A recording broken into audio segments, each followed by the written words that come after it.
Rais Uhuru Kenyatta, karibu.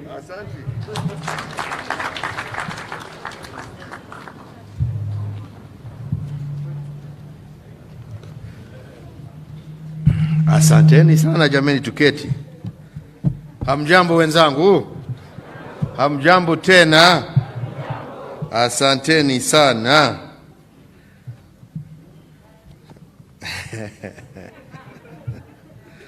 Wakenya wenzangu,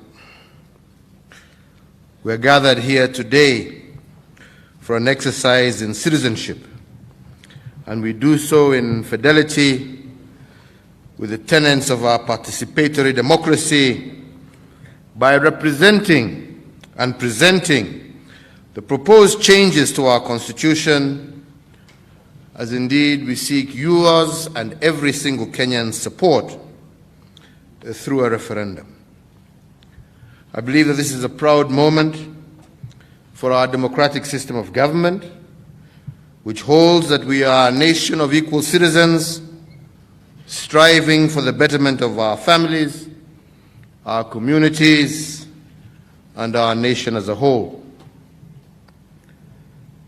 Fellow Kenyans, democracy is dynamic because people are dynamic. We change as individuals, our families grow, we encounter challenges, some that are unexpected, and others that are devastating, as well as some that create hope.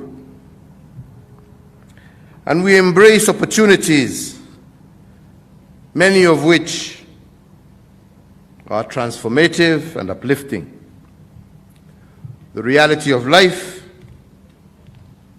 demands constant change if we are to solve challenges and indeed be able to capitalize on our opportunities.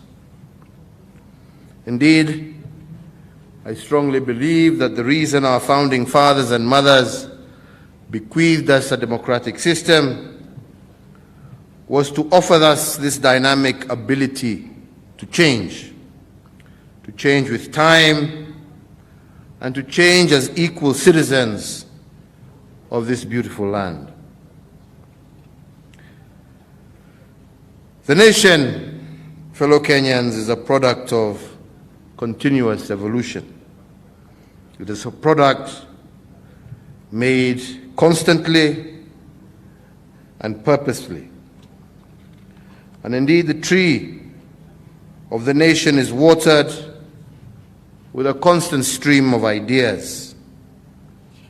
Without this, a nation withers and dies. The only thing, indeed, as we all know, that is static and that does not change is that which is dead. And history, the world over, is a graveyard of empires and nations that died because they responded to the changing dynamics affecting them by digging in their heels and resisting change. Fellow Kenyans, as I said when I was delivering my State of the Nation address, a nation, any nation, is a work in progress. And that is why the idea of nation building was on the lips of our founding fathers and the leaders then of a young Kenya.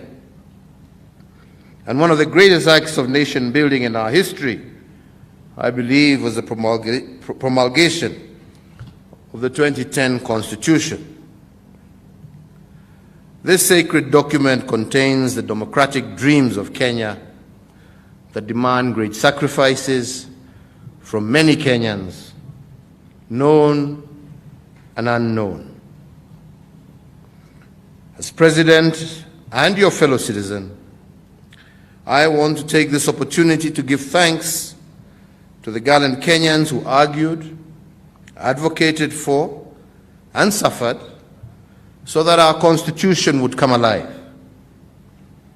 For decades, many heroes and heroines woke up wishing us a better Kenya, a strengthening of our democracy and our governance.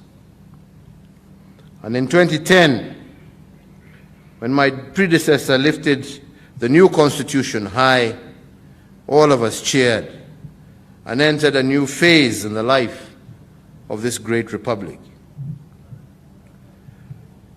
But we knew then, as we know now, that no document is perfect and that time does not stand still.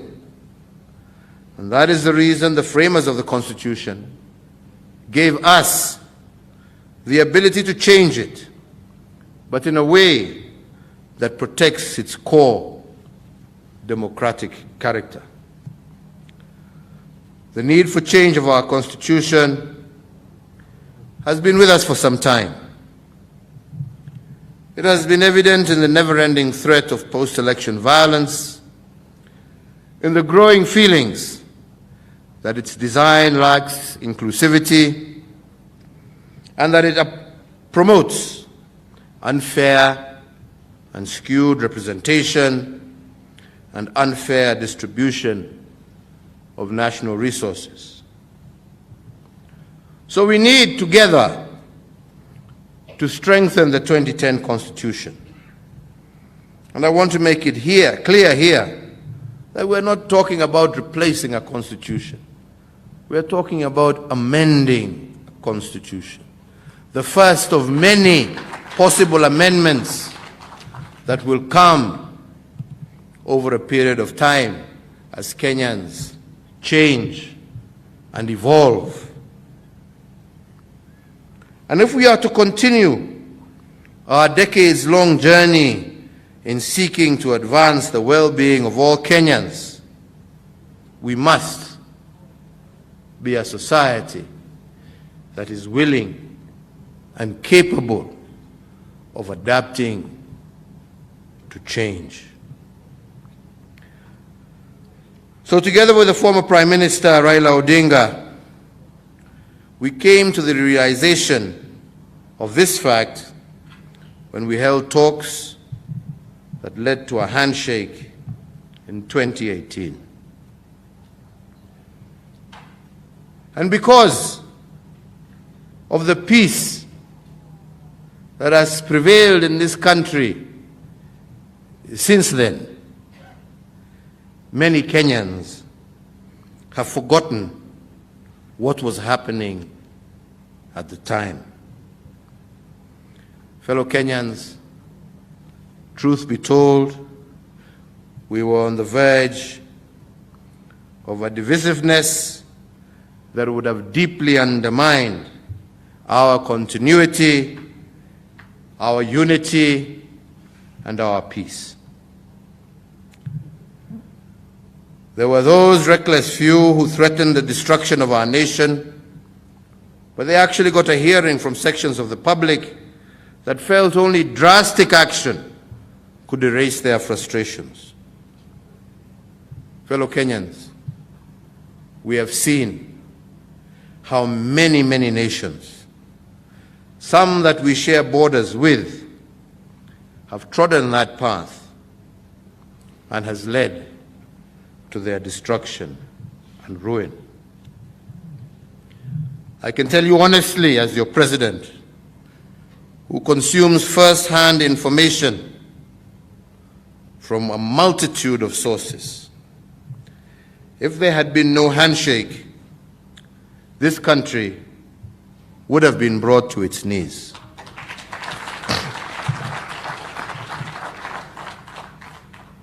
The reckless aggressiveness of some, the triumphant chest thumping and stonewalling by others, the handshake stabilized the country, and it has afforded us the opportunity to identify the practical reforms that would strengthen our unity, inclusivity, equity, and good governance. The Building Bridges initiative was basically a vehicle for us to have a national conversation. A conversation, fellow Kenyans, that lasted over 2 years. BBI provided an opportunity for Kenyans to say what was on their minds and to provide ideas that could be effected to solve Kenya's most intractable problems. Both the BBI task force and eventually the BBI steering committee listened to thousands of Kenyans from all walks of life in every one of our 47 counties, individual Kenyans, women groups, youth groups, persons living with disabilities, religious leaders, pastoral communities, trade unions, professional associations, county assemblies, members of parliament, various experts, a whole cross-section of Kenyans. And first, Kenyans expressed their views, which were collated and presented as what we term as the first BBI report that was released in November of 2019. Then Kenyans gave more views under BBI 2, which was meant to be a validation exercise to ascertain the views expressed in the first BBI and to establish whether these were actually the views Kenyans had shared. Unfortunately, with the onset of COVID-19, we were unable to release the report earlier, but eventually we had an opportunity not too long ago to review the contents of that second BBI. And as you know, more views emerged at this stage, and most of these views were publicly stated in various regional rallies and other fora. The validation report was then launched on October 26th, attracting many views and calls for such views to be considered. And indeed, I am happy to say that these views have been considered, and I personally have met with several different groupings and individual Kenyans, and I truly believe that all their issues have been incorporated, as the referendum bill released today shall clearly indicate. So I am therefore confident that this process has been widely consultative and has captured the best of our ideas and ideals.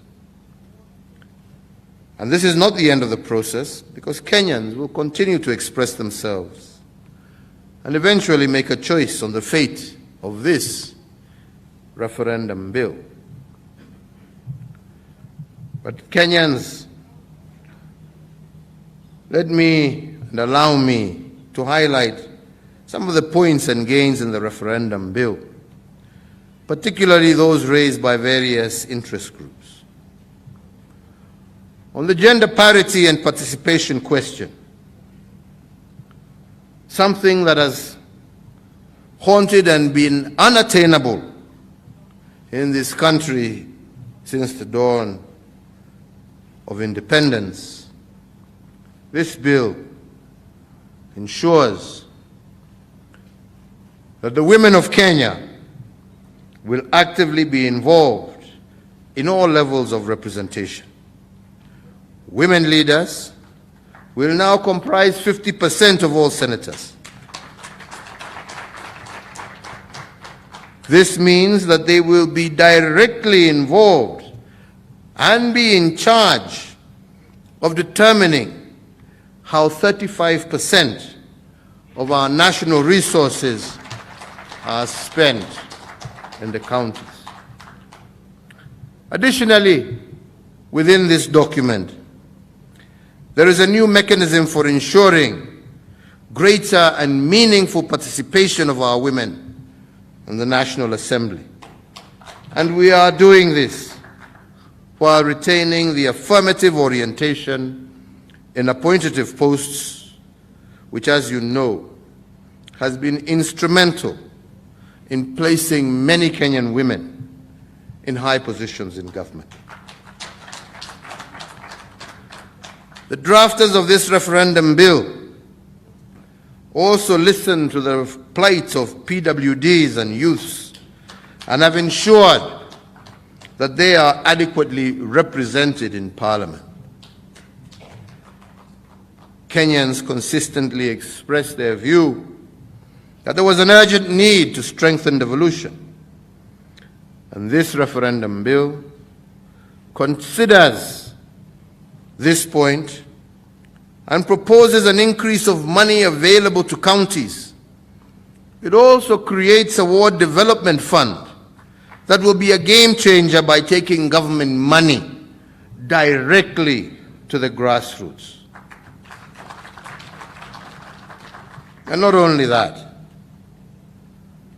the bill before us also proposes a strengthened Senate that is able to oversight the counties more robustly, and it also requires county assemblies and the Senate to ensure greater accountability of the increased funds going to the counties.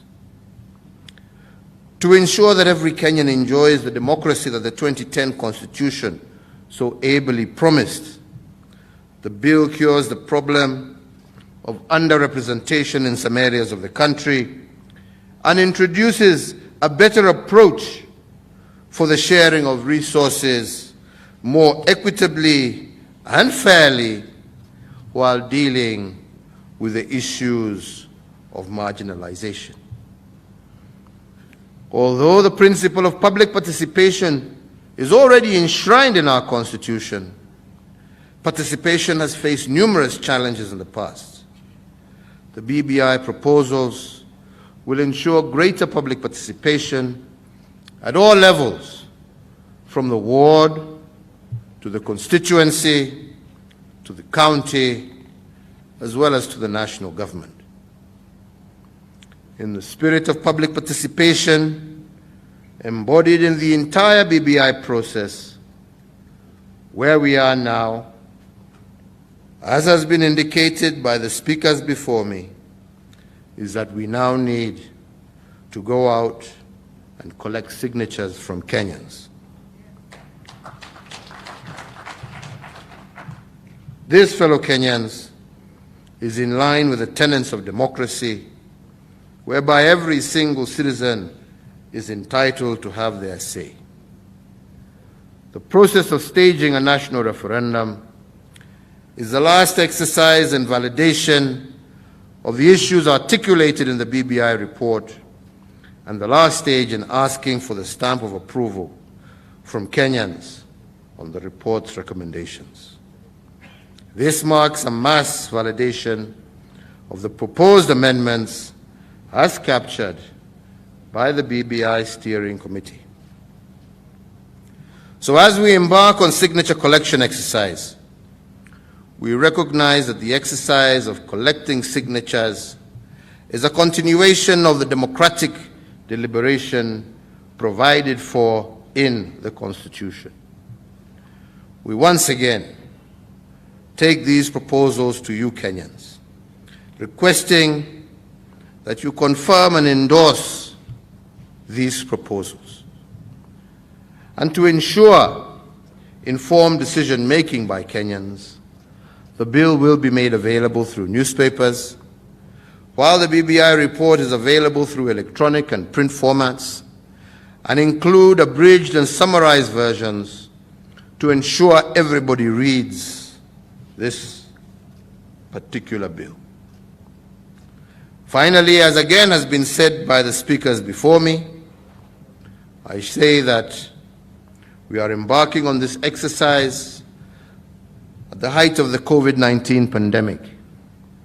And we are forging ahead not because we are careless, but because we consider this process as crucial to the positive future of our republic.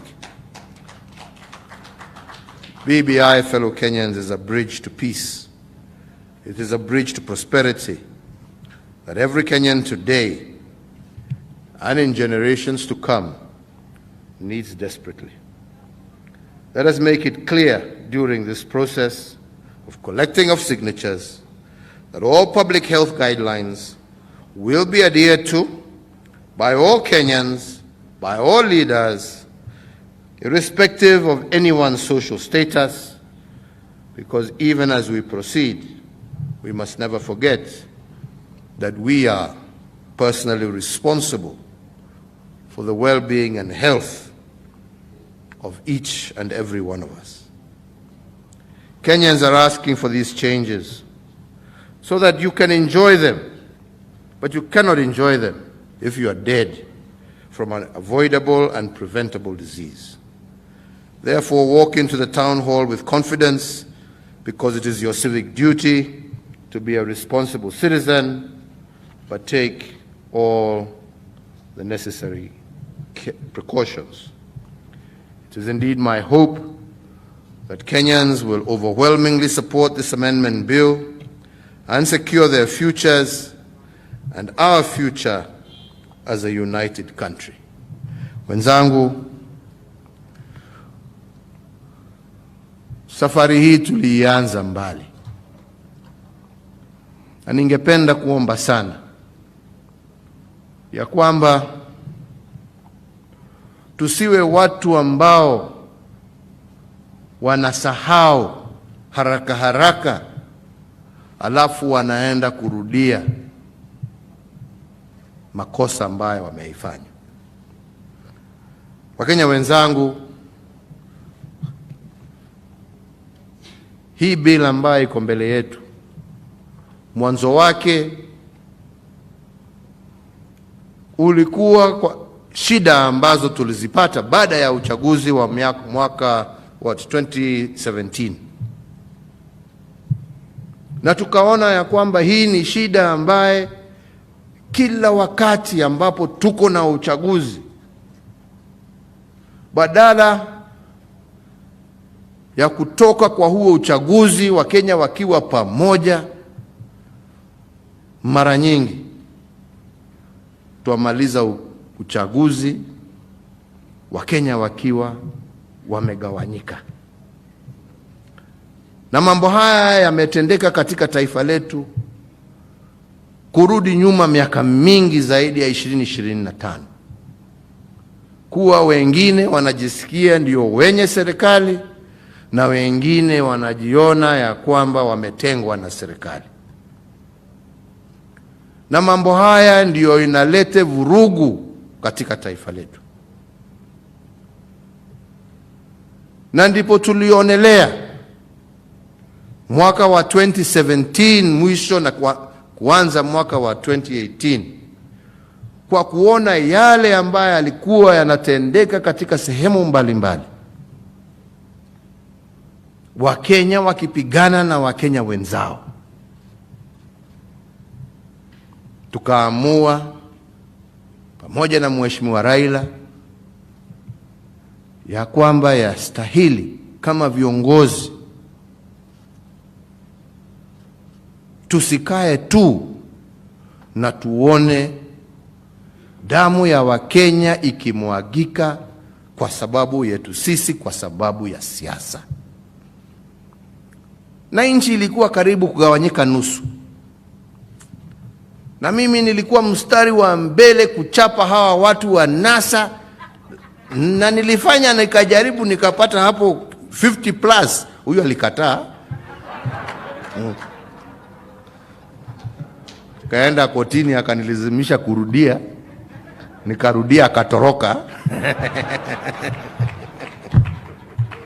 Na akaambia watu wake wasipige kura. Basi sisi tukaendelea.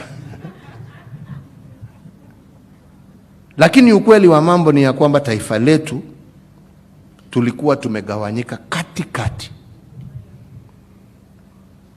Kuna sehemu wengine hawangeweza kupita ati kwa sababu wewe ni wa chama hii, wewe ni wa chama ile. Na wakati tulikuja pamoja tukasema this is not possible, this is not right. Hatutafuti uongozi ndio Wakenya wapigane, tutatafuta uongozi ndio tutafute utajiri wa taifa letu na Wakenya wetu waweze kuishi na amani na furaha na kwa umoja. Na hiyo ndio ilikuwa msingi wa ile kitu ambacho tunaita handshake leo. Na ndipo nimesema kwa hii ambaye nimesoma kwa lugha ya Kimombo hapa, ambapo nimesema ya kwamba tunasahau haraka sana kwa sababu ya ile amani ambaye tumekuwa naye miaka hii miwili. Watu wanaona hiyo ni kama kawaida tu, lakini sio kawaida. Na ndipo tukaamua lazima turekebishe haya. Na kwangu mimi hiyo haikuwa mara yangu ya kwanza reach out. Nime reach out hata mbeleni. Hata mwenzangu Deputy William Ruto, we reached out tukalete amani. Na ikakuwa na amani. Sasa ubaya uko wapi Wakenya wenzangu? Nikireach out pia kwa ndugu yangu ndio tuweze kuongeza hiyo amani. Na ndipo nasema ya kwamba wale ambao wanajaribu kuchimbua makaburi, nilisoma kwa gazeti juzi, wasifikiri wanacheza. Mimi siwezi kukubaliana na mambo kama haya. Tumetoka huko na mambo haya tumezika katika kaburi ya sahau. Kwa sababu ukijaribu kulete maneno hapa, wewe hujui ni shida gani. Anayo wengine hawafikiri. You don't think before you talk, you don't think before you act. You must always think before you do something. Sisi hatutaki vita katika taifa letu la Kenya. Sisi wengine wetu tunajua maana ya amani. Na sisi tunataka kurekebisha zile shida, na turekebishe kwa njia ya kikatiba, kwa njia ya kisheria, ndio Kenya isonge mbele na Wakenya wawe kitu kimoja. Hiyo ndio haja yetu kubwa. Sio kuja hapa kila siku kuambiwa hii na hii na hii. Let us be faithful to the peace, to the stability, to the unity of this nation. Na kuna mengi ambayo labda wengine wangependa wangependa iwe ndani ya hii amendment. Lakini Wakenya wenzangu, niwakumbushe, Kenya sio kama maisha ya binadamu. Sisi tukiwa binadamu, viumbe vya Mwenyezi Mungu, tunajua ya kwamba muda wetu huanza kuhesabiwa kutoka siku ile tulizaliwa. Na tunajua bado huo muda utafika. Kenya itaishi milele na milele na milele. And that is why we do some of the things that we do. Not for what we gain today, but what shall be there for our children and our children and our children's children in the future, because Kenya will be here forever. And our responsibility is to be architects of that future. That is our responsibility. And tomorrow, there will be those Kenyans who will be in positions of leadership, ambao watasema, unajua sasa tumekubaliana kitu ingine. Na watafanya amendment ingine. Na wengine watakuja, watafanya amendment ingine. Na ndipo tunasema katiba yu hai. Katiba sio vile tumeona nchi zingine, unasema kwa sababu imeandikwa kwa katiba, right? Hiyo ni kumaliza nchi. Unaona watu wanasema, unaona vile katiba inasema, kwa hivyo wewe nyamaza. Sasa Kunyamaza na mtu anasema mimi niko na kitu ambayo inaniuma, na wewe unaniambia ninyamaze ati kwa sababu imeandikwa. My friend, is that not a recipe for war? Right? That is a recipe for war. And we have seen it in other countries. Mwingine ana brandish katiba ambaye ilichorwa miaka 100 iliyopita. Angalia katiba. Wewe nyamaza. Na ukiongea utaniona. Haya, na yeye atasema basi nitaongea. Na ukinikaribia wewe ndio utaona. That is the beginning of war. And that is why we say this document is alive. This document is supposed to treat the problems and the challenges that face us as a nation. Let us not take it as a divisive document. Let us not take it as a document that is going to contain all our issues. Because at different stages in a nation's history, in a nation's life, there will come others, and you will see Second Amendment, Third Amendment. I think in America, after 200 years now, they're on amendment namna gani, ndugu yangu? 37 amendments. All right? It will be the same with ours. It will be the same with ours, my friends. Right? What we are doing is just starting. And just starting with that is most critical. Dealing with the issues that make us consistently fight. The issues of inclusion and inclusivity. Dealing with the issues of ensuring equitable resources. Dealing with the issues of ensuring that money reaches the lowest level possible.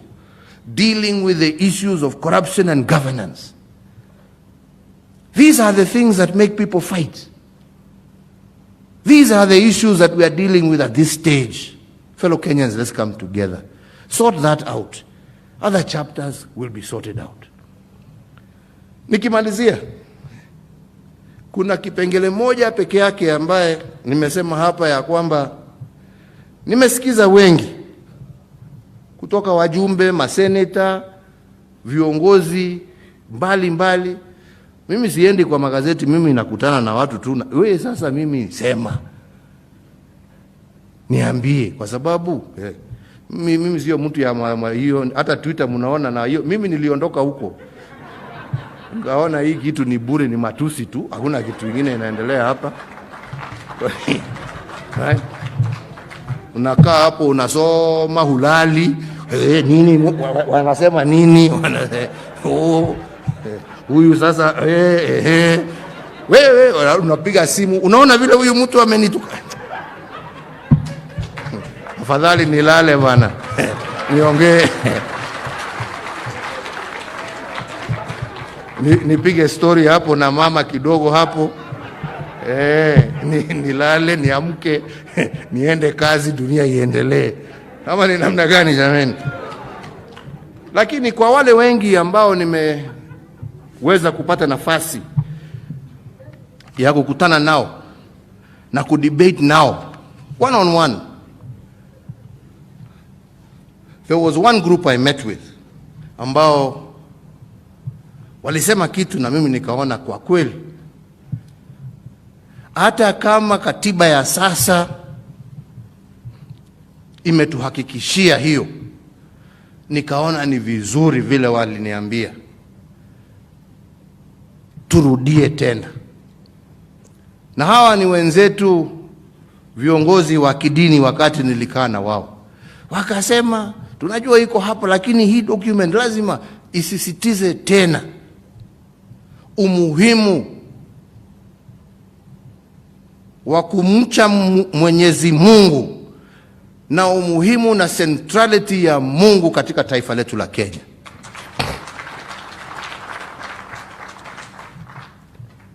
Na nataka niwashukuru kwa sababu nimeona wameongeza hapa kusema, in embarking on this constitutional amendment process, the people of Kenya reaffirm their conviction in the words of the preamble of our Constitution, asserting the supremacy of the Almighty God in shaping the destiny of the nation. Na ndipo tuwasema, Mungu ailinde taifa letu la Kenya. Mungu alinde vizazi vilivyo na vijavyo. Mungu atusaidie tuwe na amani, tuwe na umoja, tuwe na upendo kati yetu. Mungu asaidie taifa la Kenya iwe taifa ambalo litamiliki wananchi wake na prosperity ambaye itakuwa ya kushangaza hata dunia ambazo zimeendelea.